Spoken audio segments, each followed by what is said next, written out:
लेकर कोर्ट का नया आदेश, अब हर कोई हर किसी से नहीं कर सकेगा प्रेम विवाह। हमारे साथ जानिए इसको लेकर पूरा अपडेट जो आपको कर देगा हैरान, जिस पर बड़े बुजुर्गों ने कभी जताई थी आपत्ति, अब उस पर कोर्ट ने भी लगा दी पाबंदी।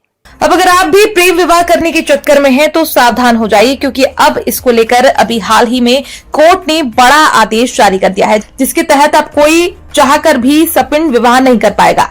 अब इस सपिंड में कौन कौन से रिश्ते आते हैं और अब कौन लोगों का प्रेम विवाह कानून स्वीकार नहीं करेगा, अब हम आपको एक एक करके ये सब कुछ बताएंगे। दरअसल दिल्ली हाई कोर्ट ने अभी हाल ही में एक महिला की याचिका खारिज कर दी। वो हिंदू मैरिज एक्ट 1955 की धारा 5V को असंवैधानिक घोषित करने की लंबे समय से कोशिश में लगी हुई थी। ये एक ऐसी धारा है जो दो हिंदुओं के बीच शादी को रोकती है अगर वे सपिंड है। आप सबसे पहले ये समझ लीजिए कि आखिरकार सपिंड विवाह क्या होता है, इसके बाद हम आपको आगे की पूरी खबर सिलसिलेवार समझाते हैं। इसके अनुसार सपिंड विवाह उन दो लोगों के बीच में होता है जो आपस में खून के बहुत करीबी रिश्तेदार होते हैं। हिंदू मैरिज एक्ट में ऐसे रिश्तों को सपिंड कहा जाता है। इनको तय करने के लिए एक्ट की धारा 3 में नियम दिए गए हैं। इसको लेकर हिंदू मैरिज एक्ट की माने तो एक लड़का या लड़की अपनी माँ की तरफ से 3 पीढ़ियों तक किसी से शादी नहीं कर सकती। मतलब अपने भाई बहन, माँ बाप, दादा दादी और इन रिश्तेदारों के रिश्तेदार जो माँ की तरफ से 3 पीढ़ियों के अंदर आते हैं, उनसे शादी करना पाप और कानून दोनों के खिलाफ है।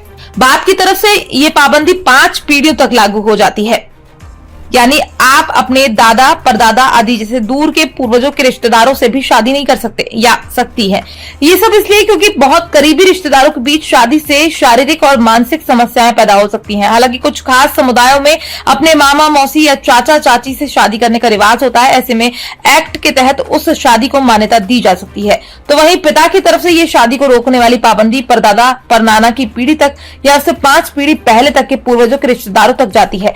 मतलब अगर आप ऐसे किसी रिश्तेदार से शादी करते हैं जिनके साथ आपके पूर्वज 5 पीढ़ी पहले तक एक ही थे, तो ये शादी हिंदू मैरिज एक्ट के तहत मानी नहीं जाएगी। ऐसी शादी को सपिंड विवाह कहते हैं और अगर ये पाई जाती है तो इस तरह की शादी का कोई रिवाज नहीं है, तो इसे कानूनी तौर पर अमान्य घोषित कर दिया जाएगा। इसका मतलब है कि ये शादी शुरू से ही असंवैधानिक मानी जाएगी। अब ऐसे में आप ये भी समझ लीजिए कि आखिरकार सपिंड शादी पर रोक के अलावा क्या क्या छूट दी गई है। इस नियम में एक ही छूट है और वो भी इस नियम के तहत ही मिलती है। जैसा कि ऊपर बताया गया है, अगर लड़का और लड़की दोनों के समुदाय में सपिंड शादी का रिवाज है तो वो ऐसी शादी कर सकते हैं। हिंदू मैरिज एक्ट की धारा 3A में रिवाज का जिक्र करते हुए बताया गया है कि एक रिवाज को बहुत लंबे समय से लगातार और बिना किसी बदलाव के मान्यता मिलनी चाहिए। साथ ही वो रिवाज इतना प्रचलित होना चाहिए कि उस क्षेत्र, कबीले, समूह या परिवार के हिंदू मानने वाले उसका पालन कानून की तरह करते हो। और फिलहाल आपको हमारी ये खबर कैसी लगी, आप कोर्ट के इस निर्णय पर क्या कहना चाहते हैं, अपनी राय हमारे साथ कमेंट बॉक्स में लिखकर साझा करें। Bureau report, PDN news.